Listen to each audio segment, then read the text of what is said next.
And so since you and I had developed a friendship, I figured, you know what, I'm going to go ahead and try one of these programs that Martha has.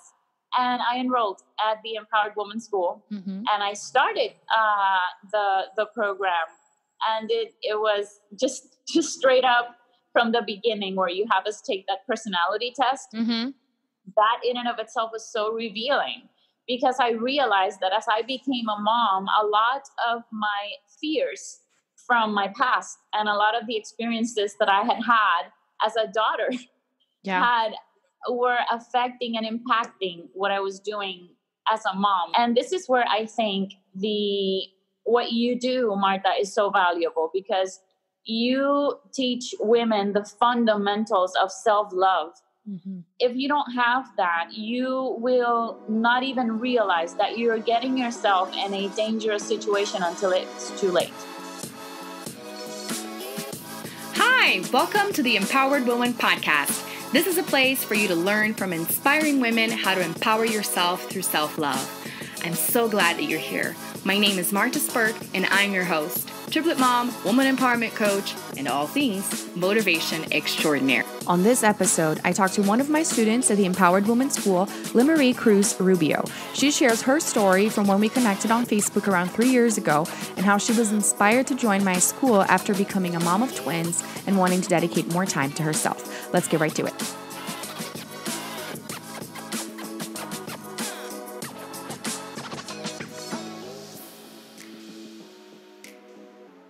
Hi, Limary. Thank you so much for joining me today. Hi, thank you for having me. Yes. So this is a pretty cool story. Limary is actually one of my students in the Empowered Woman School, and we have known each other for a while virtually because she's in Puerto Rico, and I will let her tell more details. But basically, we connected back when I was just starting with Beachbody and talking about fitness and nutrition. We would send each other messages on Facebook. And she didn't even have kids at the time. And then she got pregnant, found out it was twins. I was one of the first people that she told, because I have triplets, and she really resonated with my story and all of the empowerment things. And now she's a part of the school, and she's been enjoying the whole personal development process and the growth. And I am so excited to hear your side of the story of how it all began when we connected, and also about your journey with empowerment, even before marriage, before having kids, and all of that. Okay, so first of all, the search that I was doing on the internet when I came up with your page, and that's how I connected with you originally, was on fit motherhood. Okay.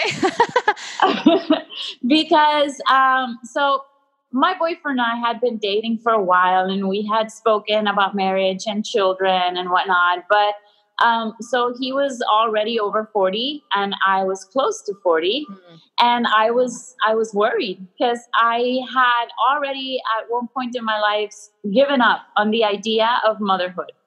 I thought, well, you know what, maybe that's just not what God had in store for me, and that is okay. Maybe there's a different purpose, and I was just trying to be okay with that. And then all of a sudden I meet my husband and father of my children now. And it just evolved very quickly. He wanted to be a dad. He wanted a family. And it was just one of those things that we connected immediately, and it just took off. So then, as women often do, I started questioning whether I could do this. Can I become a mom at and more of an advanced age? Because you hear all these things that it's high risk, that so many things can go wrong. And you also hear that the older you are, the higher the chances of multiples. Yes.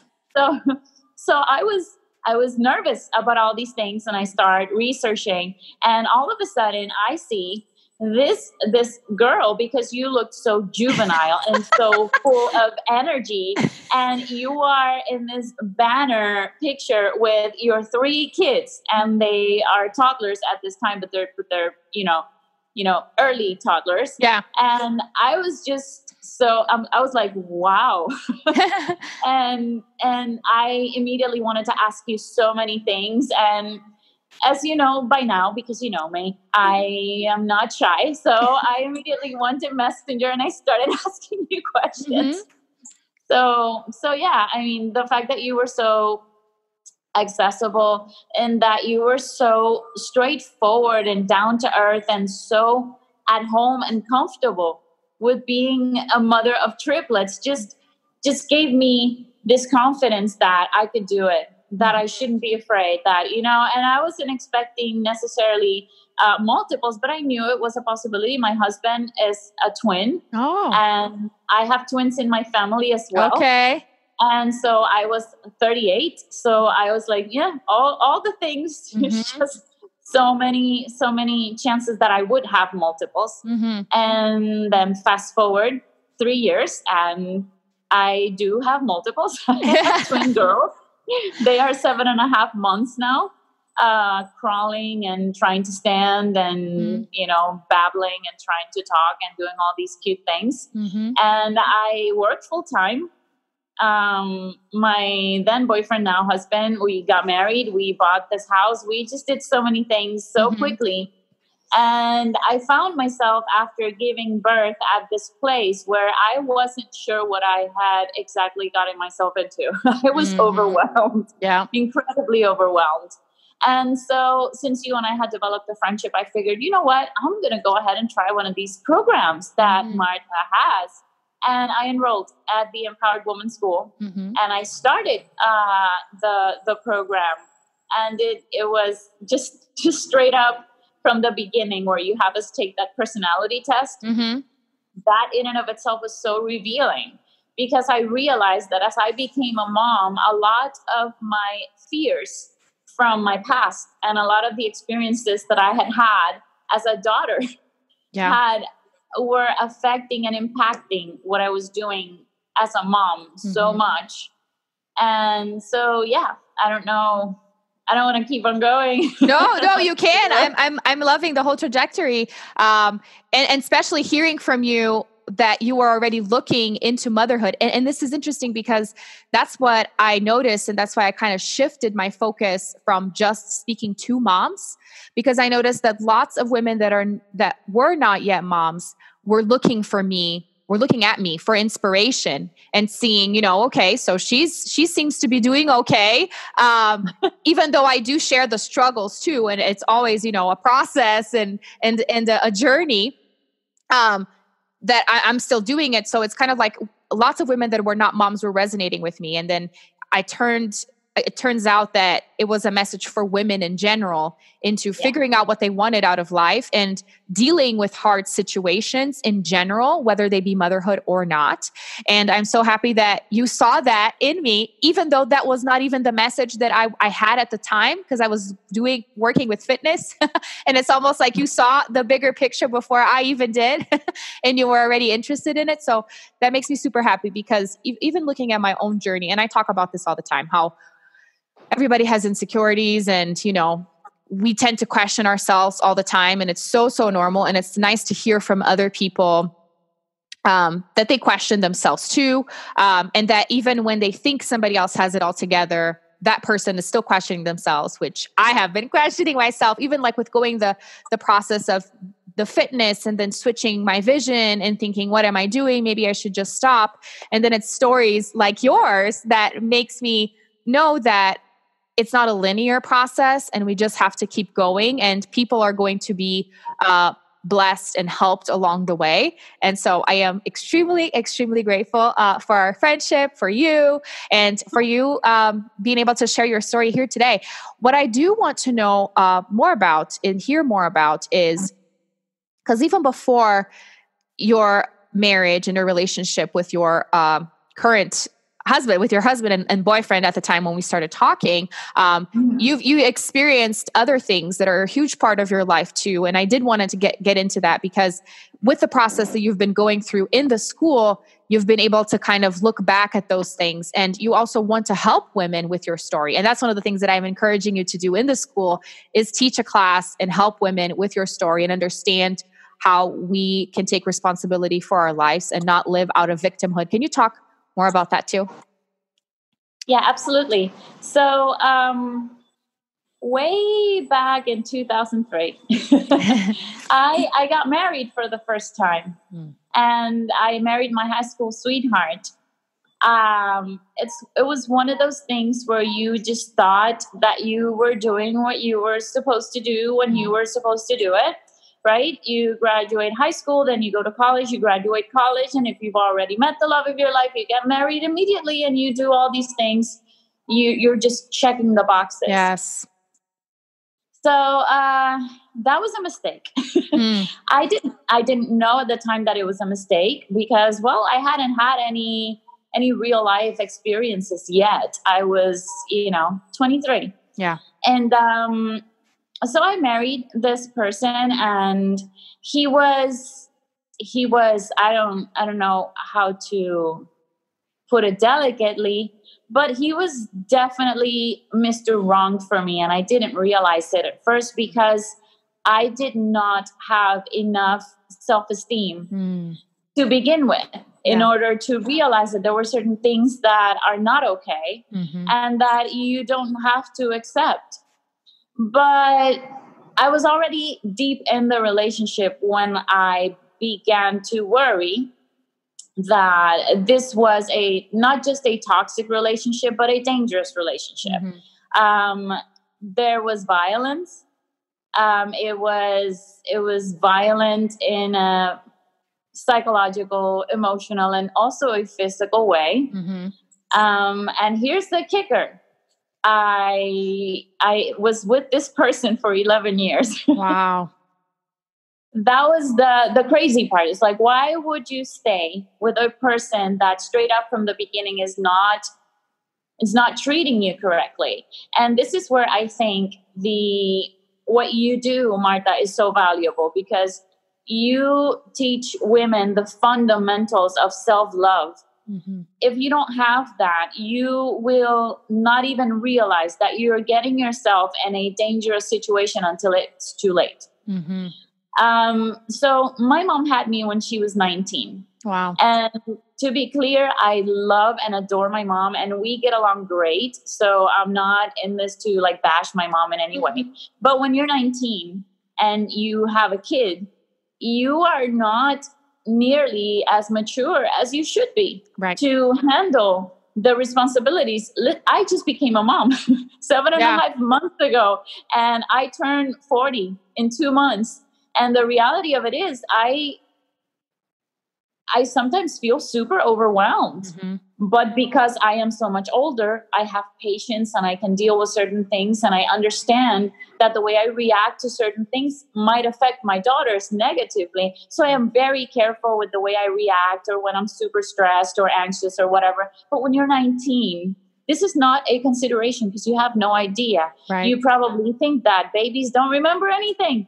And you don't really know, and you just go about and not pay enough attention of the behavior that you're modeling to your kids, and especially a daughter.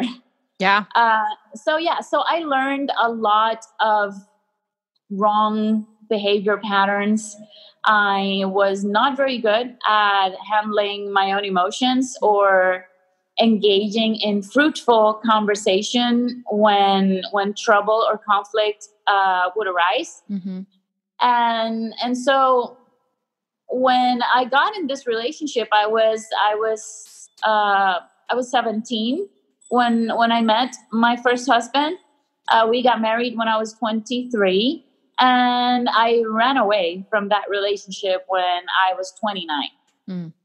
I ran away because I was convinced that I was going to end up in a newspaper, that he was going to end up killing me because it got really bad. I'm not going to go too much on what the abuse actually entailed, but I will tell you this. There is something that should stop you from accepting any kind of mistreatment from anybody at its onset.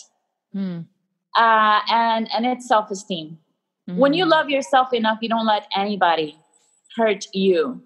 I mean, if you see yourself as a little girl, and I don't know if I read this on a post that you published recently, but the reality of it is that's the best way to see it. If you look at yourself as a little girl and you think of how vulnerable a little girl is, you would never, ever let anybody talk to this little girl in any way that could be offensive or that could be hurtful or that could be traumatic. Yeah. You would never let anybody get close to them with ill intentions. You wouldn't even allow for the risk of certain dangers when it comes to this little girl. But the thing is that we don't love ourselves that way. Right. And that is a problem. That is really, I think, the root problem is that if you don't love yourself enough, you just walk into certain situations not really caring all that much what happens to you, because, and even if you're doing it subconsciously, because to be completely clear, I never walked into a dangerous situation thinking, oh, well, if I die, it really doesn't matter. No, right. not ever. The thing is that you don't see it because you're not paying enough attention. Yeah. And you're not paying attention because you don't value yourself enough. So. Oh my gosh. I had chills when you said there has to be a point where you just know that you can't accept something. And that point or that thing that's going to help you is self-esteem. And that is so huge because we keep waiting for that point, which will be somebody's going to tell you the skies are going to part. You're going to see some type of sign, when all of that is within you and you just have to take the time to pay attention to it. And thinking about it in the sense of a little girl, of you respecting your own little girl inside, your child, your inner child, is really the beginning of all of this, because you wouldn't want to mistreat them. And again, it's not that you are consciously, like you said, mistreating yourself. It's just because you're not aware, right? And I have talked about this before, like when you think self-love and it's become so cliche, of course I love myself. I don't want anything bad to happen to me. And I understand people with mental disabilities or specific traumatic situations that do want to harm themselves. And this is not what we're talking about. But there's still a way of you being disrespectful to yourself, right? Unknowingly. Absolutely. And that's when we get ourselves in these situations and we don't know what to do. And the answer always points back to, how can you love yourself more? How can you respect yourself more? This is the answer to this situation, right? I love that you said all of that, because it's everything that I say, but coming from somebody else, it's so beautiful. Because it's the same realization, right? Yeah, it is. And it's actually the thing that I like about the fact that you changed the name of what you used to do. Because when I met you, it was Mom Does It All. Yes. And I wasn't even a mom. Right. So I wasn't really sure what that meant. But what I got from you was a sense of confidence that I wanted in myself, but I wasn't sure how to get it. I'm not sure if I'm making myself understood. No, you are. But I was drawn to your energy and how accepting of yourself you are.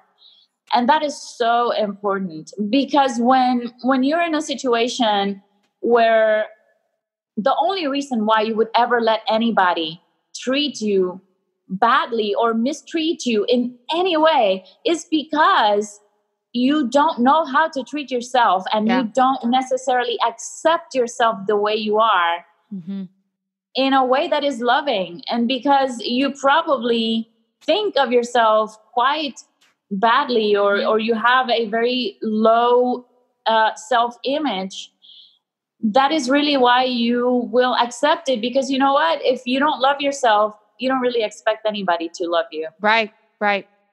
Yeah.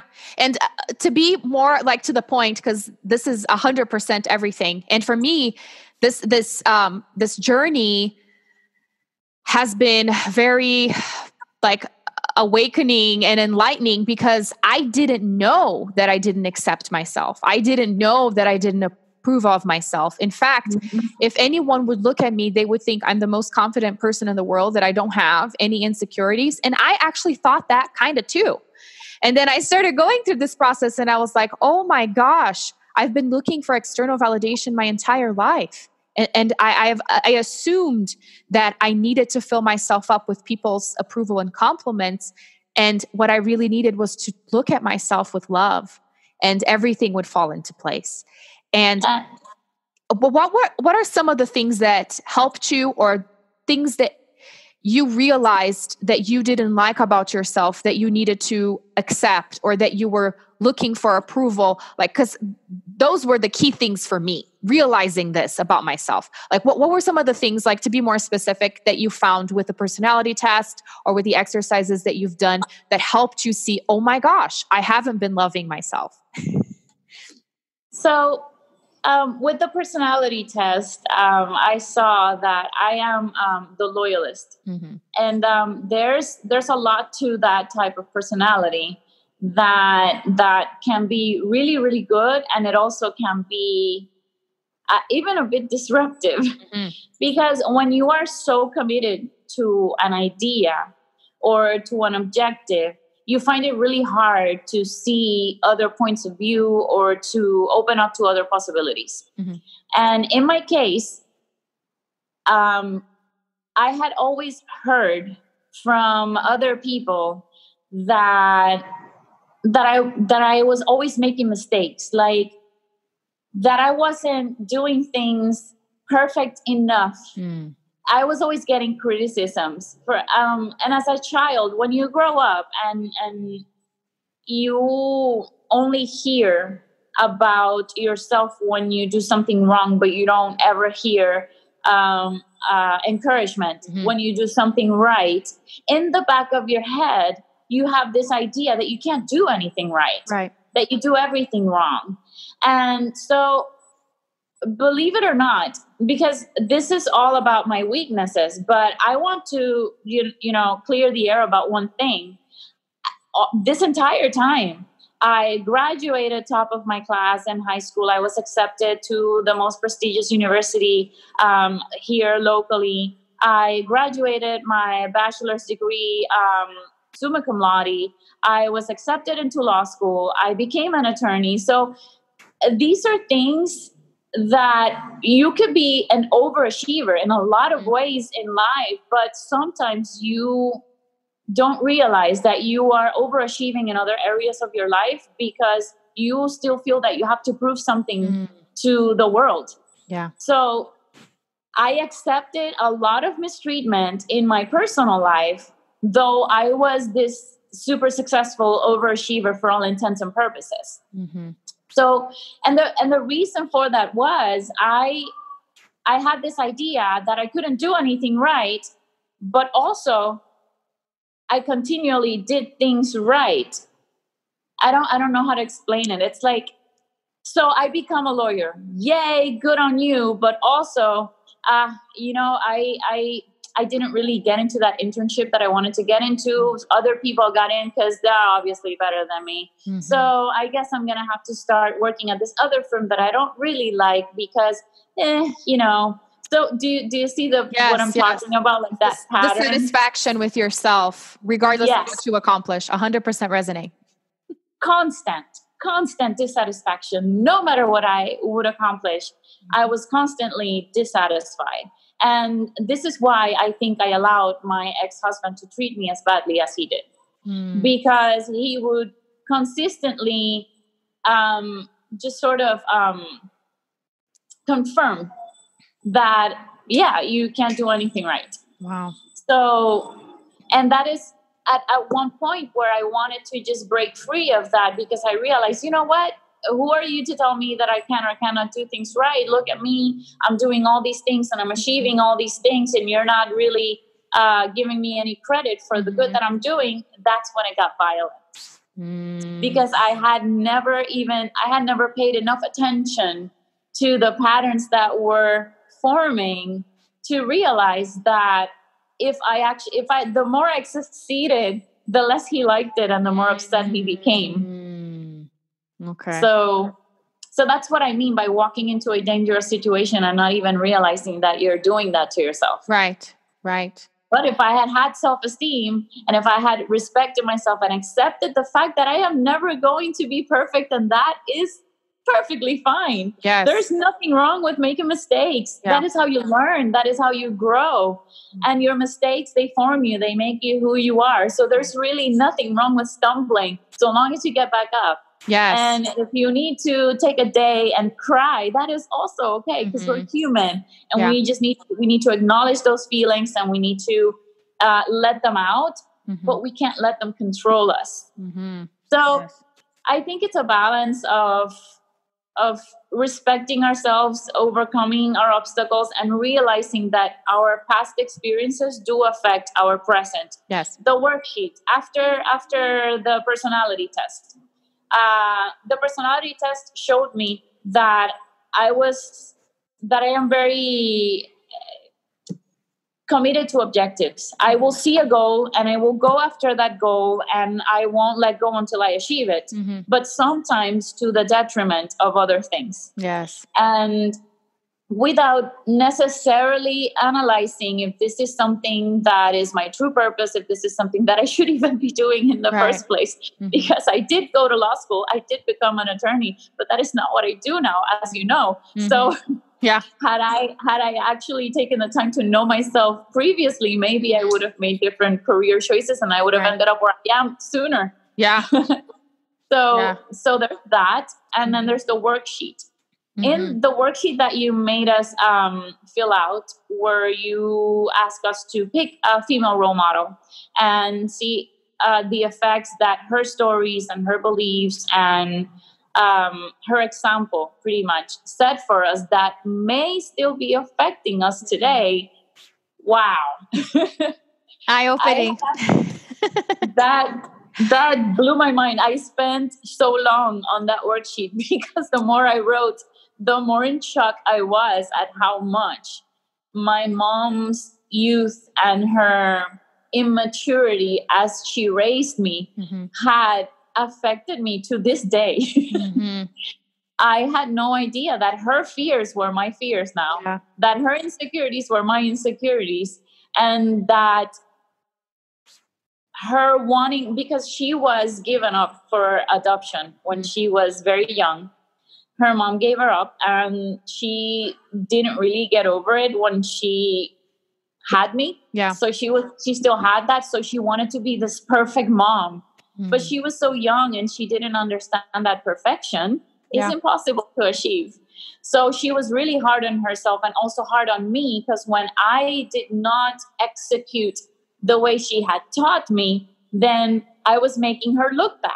And so all of these things that she carried with her, that she put out when she raised me, she grew up. We have a great relationship. She goes back and she realizes, oh my God, the things that I did when I was trying to raise you, I was so young. So, so she recognizes these things now. But the thing is, I didn't realize that I am still carrying them. And that worksheet helped me realize that I was carrying a lot of those fears, and it just gave me mental clarity and the determination to just strip myself off of things that are not my own. Yes. Ideas that are not mine, fears that are not mine. Yeah. Well, and this takes me back to what we said before we started recording, and talking about the class that you're going to teach inside the school, about not being a victim, right? Not acting out of victimhood and taking responsibility for your life. And I would love for you to share that as kind of like a closing, as an advice, a piece of advice for any woman listening to us right now, in terms of understanding that is, you can't blame yourself for the things that happen to you and the things that you're carrying now because of your upbringing, but it is your responsibility to become aware of these things and make the choice of sticking to them or letting them go. Yes. So you don't pick your parents. You don't pick where you're born geographically. Yep. There are so many things that are out of your control. Yes. However, there is so much else that really is under your control, and especially the way that you choose to react to certain things and what you choose to do with your experiences and what you learn from them, that is 100% entirely up to you.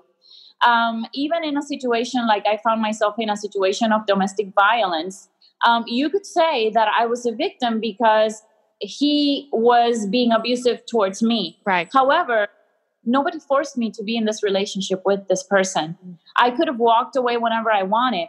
I didn't feel like I could walk away. And that is part of what I would love to talk about in my class, because I want to help other women notice the windows of opportunity, where you can actually make choices to remove yourself from situations that are holding you back, that are hurting you, and that you don't have to be in. That maybe you feel trapped in a certain situation, but the reality of it is there's always a door, there's always a window of opportunity, and there is always a choice. You can always choose to remove yourself from a situation. It may not be as easy, it may not happen overnight, but you definitely have a choice. Your life is yours, and it is what you choose that it will be. If you choose to stay in a difficult situation, the longer you stay, the more you hurt yourself. But that is a choice. Yes. That is a choice that you are making, even if you're making it out of fear. And I'm not judging, because I understand. I spent a long time in this bad situation. But that is why I want to help other women, because if you know how to get out of the situation, if you understand, if you can identify the necessary steps that emotionally and mentally you can take to be empowered, to take control of your life, you can remove yourself from a situation a lot quicker than I did. So all about developing that self-awareness, and even the choice of developing the self-awareness comes from wanting to invest in your self-esteem and self-love, right? Paying closer attention to yourself. Everything is so interconnected and so interrelated. It's incredible. I love this process, and I have just loved learning more about you and your story. I am extremely grateful for the internet to having connected us from so far away. I am going to go to Puerto Rico someday. I'm excited for that. But how can we find you and connect with you? Maybe someone resonated so much with your story and would like to talk to you or ask you any questions. What is the best way? You can, so my Facebook profile is currently public. Eventually, I'm going to have a separate page. I'm still working on that. But you can find me over Facebook. I believe you are going to spell out my name. Yes, I'll put it all in the show notes. Because that might be difficult. And you can just shoot me a message on Messenger, and I'll be happy to talk to you. Awesome. Well, thank you so much, Limary. This was so great. Again, I am so grateful for you. Thank you. I'm grateful for you as well. And thank you for having me in this opportunity. Oh, this was so good. I'm seriously so blessed to be able to meet such amazing women and get to help them see the best in themselves. And they help me see the best in me too. Were you inspired by Limary's story? Then connect with her and also join the Empowered Women School. Just go to my website, martaspurk.com, to enroll. And if you want to just get to know me and my work more, check out my free group on Facebook, the Empowered Women Community. Until next time, bye.